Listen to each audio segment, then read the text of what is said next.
Okuş üçün bardық şartlar түзілген. Алып bir мезгілде студенттер ағылты жерден барып оқыса болады кітапханаларда. Әрбір бөлімдердің өздерінің дағы кітаптық базалары бар, компьютерлік лабораториялар бар.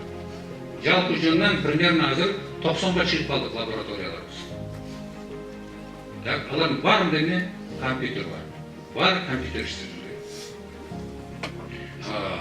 Студенттің сапатты білім алып, келешекте жақсы әдіс болушына университетімізде 100% шарт түзілген.